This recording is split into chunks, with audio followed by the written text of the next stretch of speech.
Hi guys, welcome back to my channel. My name's Sarah, if you don't know me.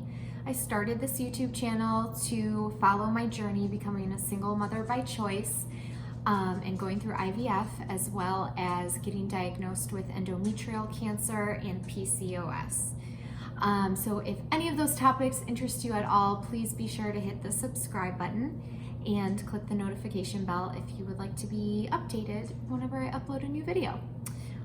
So with this video, I wanted to go over my egg retrieval story and how it was experiencing OHSS, or Ovarian Hyperstimulation Syndrome. So because I have PCOS, I was more likely to get OHSS just because of the number of follicles I have in my ovaries. So my AMH level is extremely high. I think it's like, it was last time they checked, it was like 13 something, and it's supposed to be like 1 point something.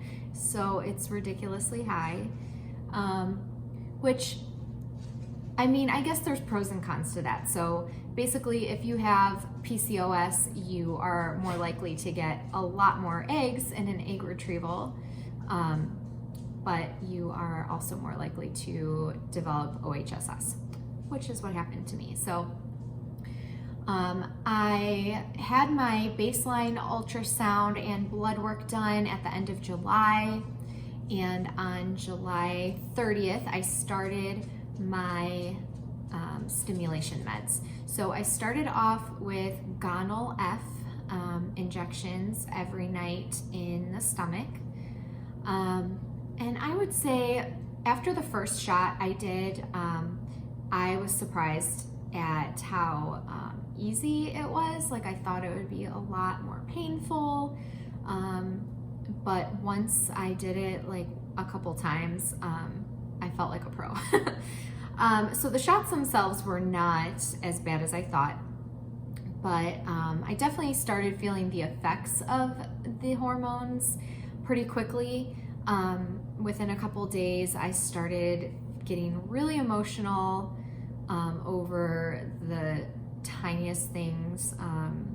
My emotions were definitely just stronger in general, like all of my emotions.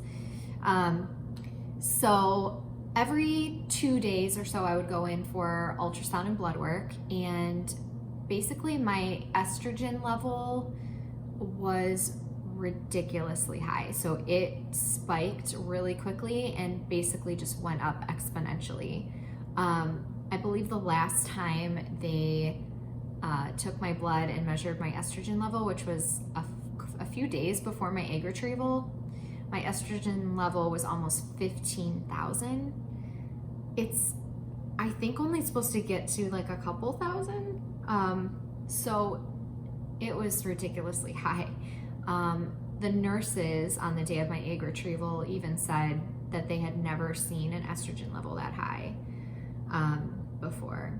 So it was really high. So let's see. So after a few days of the Gonal F shot, I think it was like 4 or 5 days of just the Gonal F, then I added in the Cetrotide shot in the morning. And that shot, I had to mix that myself. I was a little bit nervous about that, but I got the hang of that pretty quickly as well. I think that needle was a little bit bigger too. Yeah, that needle was bigger. So that was a little bit painful, but not, it wasn't awful. And by this point, I am starting to feel extremely bloated. My ovaries just felt heavy. They felt like they were several pounds each. So like when I would stand up, it was like you could feel it like in my, I don't want to say stomach because it's obviously not my stomach, but like in my pelvic area, like felt like 2 heavy weights just like falling every time I would like go to stand up. And even just walking, like I would walk so lightly because every single step I took, it like was pulling down, like it hurt so bad. I shouldn't say it hurt so bad. It just was really, really uncomfortable. At this point, it wasn't painful, but it was uncomfortable. So let's see.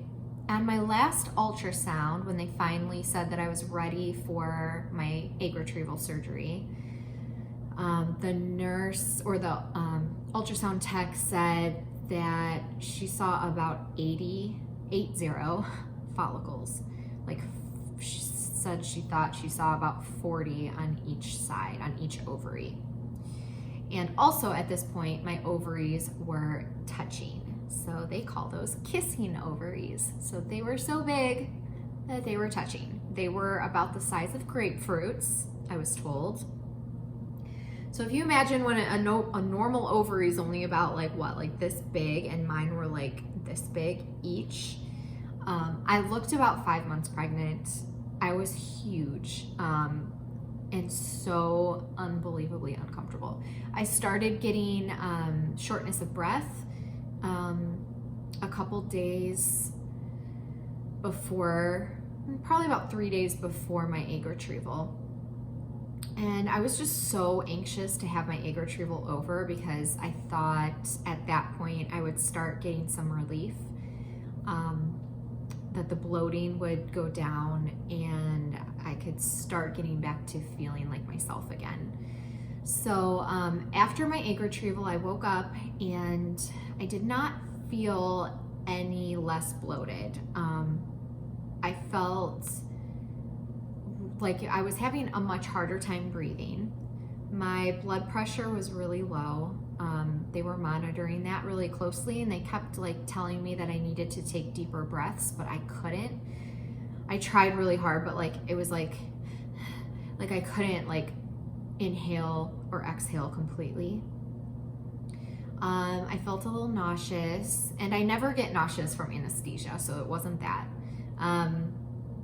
And peeing was really hard. It was hard to pee. It felt like a lot of pressure, but that I couldn't let it out. So that was not comfortable either. So after about an hour or so, they tried to put me in the wheelchair so that I could go home. But as soon as I sat down in the wheelchair, I turned gray. They told me I turned gray, and I immediately felt very nauseous. So they took me out of the chair and put me back in the hospital bed and hooked me up on everything again, and found that my blood pressure had dropped again, pretty low. So I had to stay another hour or so before they could get that under control, and then I finally went home. So when I got home, laying on the couch, I couldn't lay down very flat, or I couldn't breathe at all. It was so scary because not being able to breathe is a really awful feeling. So I had to sit up, and I had to sit up to sleep for the first several nights because I couldn't breathe. The first day after the surgery, I was supposed to be working the whole rest of the week. So I tried working, and I think I made it through most of the day, even though I was absolutely miserable, uncomfortable, in pain, nauseous. I had a fever, and just in pain. Every time I would get up to walk, I couldn't walk well without feeling all the bloating in my stomach, and it was a very painful feeling inside. So I clocked out a little early that day, and I was unable to work the rest of the week. I had to take the whole week off. I couldn't even sit in my chair anymore because it actually got progressively worse for 3 or 4 days. So by the 4th day, I ended up going to the emergency room because I just felt like I was getting worse, and I was scared that something was wrong. The bloating had gotten so bad, the fluid, I was told that the fluid was leaking out of my ovaries because during an egg retrieval, they go in with the needle, goes through the vaginal wall and punctures each ovary to get the follicles out. So then the fluid leaks out from the ovaries into your abdomen. And it was starting to go like up towards my lungs, and that's why I was having the shortness of breath. But the bloating got so bad that I gained, I think, about 4 pounds in one day, like a couple days after the egg retrieval. All in all, I gained about 13 pounds of fluid weight from the day before I started the stimulation meds until about 5 or 6 days after my egg retrieval. And it, like, if you looked at me, like, I have a waist right now, like typically I have a waist, but if you looked at me from behind, like, or from the front, after my egg retrieval surgery, I was like a complete, like, I had no waist definition whatsoever. I was so bloated, and it like wrapped around to my back, and you could just like feel it, like you could feel the fluid in me. And on top of, like, every single day I was throwing up and nauseous, and they finally I think they prescribed on like the second or third day, they prescribed an anti-nausea pill, but I really don't know if that did anything because I was still throwing up even when I was taking that. And then, so when I went to the emergency room, they gave me an IV because I guess it's very easy to get dehydrated when you have OHSS, even though I was trying to drink tons of fluid.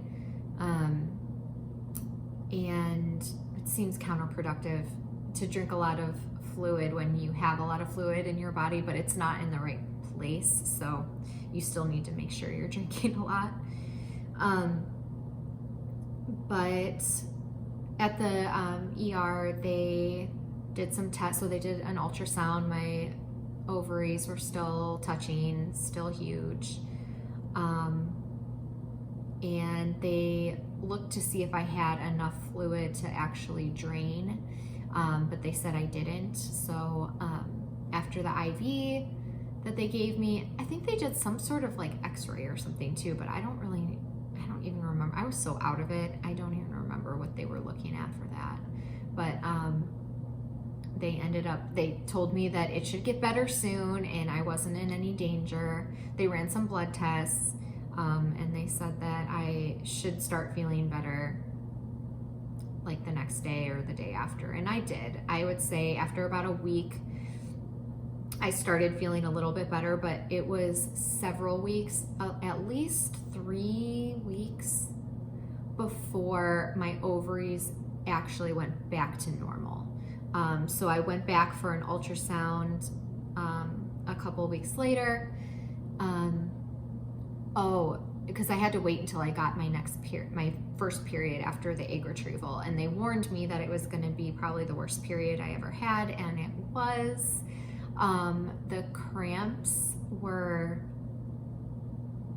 like 100 times more painful than any cramps I had ever experienced in my life. I feel like they must have felt like what contractions feel like, because they would happen like for a few minutes and then go away, and then they would happen again. And when they were happening, I couldn't do anything but fall to the ground and just like try to breathe through it. It was very, very painful. And my period was very heavy and lasted a while. So I think because of all of those hormones that you had just put in your body, that's why your first period after an egg retrieval is a little bit more, or a lot more intense. So it was after I got my period and I went in for an ultrasound to see if my ovaries had gone back down to normal. They had not. They were still touching. That was a couple weeks later. And then I think I had another ultrasound 2 weeks after that, and that is when they said they were almost completely back to normal. Still enlarged a little bit, but I could start exercising at that point. But the good news is, and what I am very grateful for, is that they got the 35 eggs that they got and froze them, and I want to say it was worth it. It was worth it. But I really don't want to ever go through that again. It was probably the most uncomfortable and the most amount of pain that I've ever been in my life. So yeah, I hear of other people going through egg retrievals and it's no big deal, because if you don't get OHSS, it's not as bad at all. So I hear. So hopefully I'm not scaring you if you have PCOS and you are getting ready for an egg retrieval.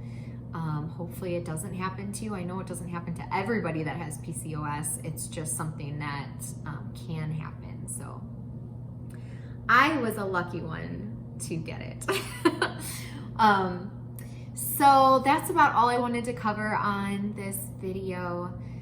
So please give it a thumbs up if you would like to see more videos like this, and don't forget to subscribe. I hope you have a great evening or day wherever you are in the world. So have a good one. Bye.